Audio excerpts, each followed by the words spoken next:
Snowman here from the Owensville Crawlers. Got a quick little tip video for you. So basically what I ran into is I wasn't really sure what I wanted to do with shocks yet, but my rig has gained some weight with some electronics and modifications in the body and so on and so forth. But my springs were a little too soft. They weren't holding up the car like they should. So what I did is a very simple, I'm going to call it the spring assist mod. So basically all I did is we took the SCX-10-2, and this may work on an SCX-10 or any other shock actually for that matter. So you take your shock apart, remove the ball, remove the spring retainer, remove the spring, and rebuild your shock. Put the right amount of oil in it and everything.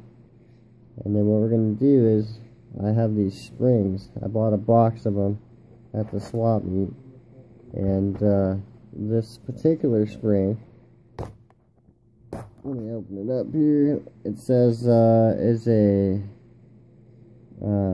compress spring, 7 by 32 or 7/32 by 1.5 inches.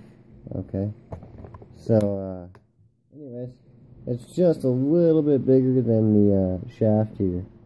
So what I did is I cut it down.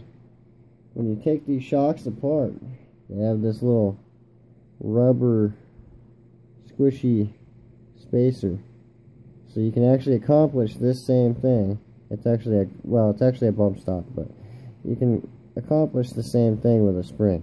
So what I did is I took this spring and I trimmed just maybe 1/4 inch off the top, till compressed on the shaft it was the same size as this little bump stop. So you're still achieving the same concept. So you slide that on there. Take your needle nose,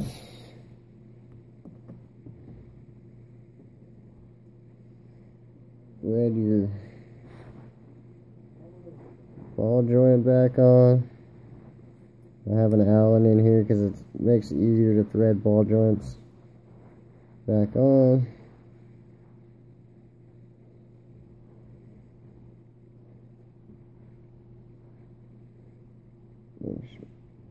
Get it nice and snug. Okay. So now we've got that on there. So that's what it's going to look like when you're done.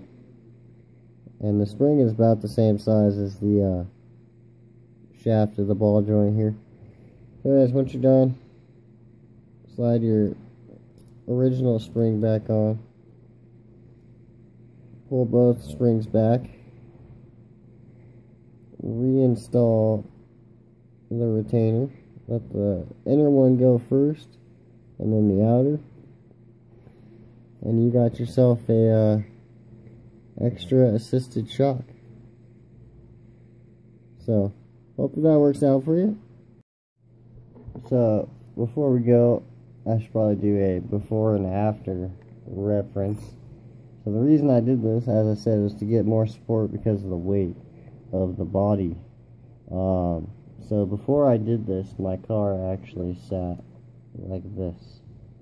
So now